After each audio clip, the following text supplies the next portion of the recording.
என்ன ஆனந்த், ரொம்ப டல்லா இருக்க. நைட் சரியா தூங்கலையா? இல்ல வீட்ல எதுவும் பிரச்சனையா? ஹாய் பிரியா. அதெல்லாம் ஒண்ணுமில்ல. இந்த வேலையே ஒரு மாதிரி சலிச்சு போச்சு.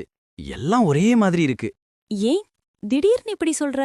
போன வாரம் தானே நீ ரெடி பண்ண பிரசன்டேஷனுக்கு எல்லாரும் பாராட்டினாங்க. பாராட்டெல்லாம் சரிதான் பிரியா. ஆனா என் கனவே இது இல்லையே. எனக்கு சொந்தமா ஒரு ஸ்டார்ட் அப் ஆரம்பிக்கணும்னு ஆசை. அதுக்கு பிளான் பண்ணலான்னு தான் போன வீக்கெண்ட் உட்கார்ந்தேன். அப்புறம் என்ன, பிளான் பண்ணியாச்சா? எங்க, என் கசின் ஒருத்தன் சும்மா ஊர் சுத்தலான்னு கூப்பிட்டான்.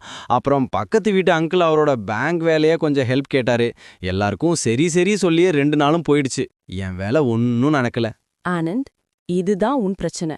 நீ எப்பவும் முக்கியமான வேலைக்கு எஸ் சொல்ல போற.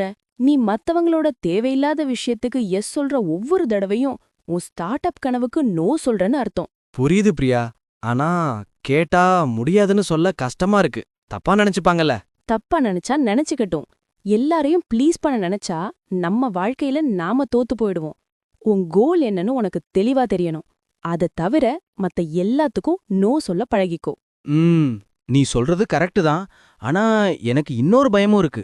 என்ன பயம்? இந்த மாசம் சம்பளம் வாங்குறோம், இஎம்ஐ கட்டுறோம். இந்த சேஃப் வேலையை விட்டுட்டு ஸ்டார்ட் அப் போயே அதுல தோத்துட்டா என்ன பண்றது? அந்த ரிஸ்க் எடுக்க பயமா இருக்கு.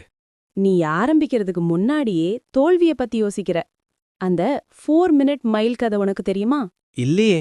அதாவது, முன்னாடி 4 நிமிஷத்துல ஒரு மைல் தூரத்தை ஓடவே முடியாதுன்னு எல்லாரும் நம்பினாங்க.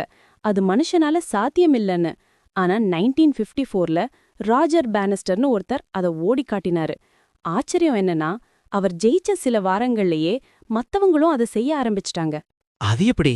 ஏன்னா அவங்களோட முடியாதுங்கிற மென்டல் பிளாக் உடைஞ்சிருச்சு. நீயும் அப்படிதான். வேலைய விட்டா என்ன பண்றதுன்னு ஒரு மென்டல் பிளாக் வச்சிருக்க. முதல்ல அத உட. இருந்தாலும் எனக்கு ஒரு பேக்கப் வேணும்ல. இந்த வேலை இருக்கிற தைரியத்துல தானே இத பத்தி யோசிக்கவே முடியுது. அந்த தைரியம்தான் உன் எதிரி. பழையங்காலத்துல ஹெர்னாண்டோ கோர்டஸ்னு ஒரு வீரன் இருந்தான். அவன் போருக்காக ஒரு இடத்துக்கு போனதும் அவன் செஞ்ச முதல் வேலை அவங்க வந்த போட்ஸ் எல்லாம் எரிக்க சொன்னதுதான். போட்ஸா? எரிச்சிட்டாங்களா? ஏன்? ஆமா, ஏன்னா திரும்பி போக வழியே இல்லைன்னு தெரிஞ்சாதான் இருக்கிற எல்லாரும் அவங்களோட முழு பலத்தையும் போட்டு சண்டை போடுவாங்க. ஜெயிக்கிறது மட்டும்தான் ஒரே வழியா இருக்கணும். நீயும் உன் பேக்கப்பா நினைச்சுக்கிட்டு உன் ஸ்டார்ட் அப்க்கு பாதி மனசோட தான் உழைப்ப. நோ சொல்ல கத்துக்கணும். முடியாதுங்கிற மென்டல் பிளாக்க உடைக்கணும். திரும்பி போக வழி இல்லாம உழைக்கணும். ஆமா, சும்மா கம்ஃபர்ட் ஜோன்ல இருந்தா யாரும் ஜெயிக்கிறதில்ல. எப்போ உனக்கு பிரஷர் வருதோ, சேலஞ்ச் வருதோ, அப்போதான் உன் உண்மையான திறமையே வெளியே வரும். நீ சொல்றது ஒரு பக்கம் பயமா இருந்தாலும் ரொம்ப மோட்டிவேட்டிங்கா இருக்கு பிரியா. நான் முதல்ல இந்த வீக்கெண்ட் பிளான கரெக்டா ஃபாலோ பண்ண போறேன். யாரு கூப்பிட்டாலும் முடியாதுன்னு சொல்ல போறேன்.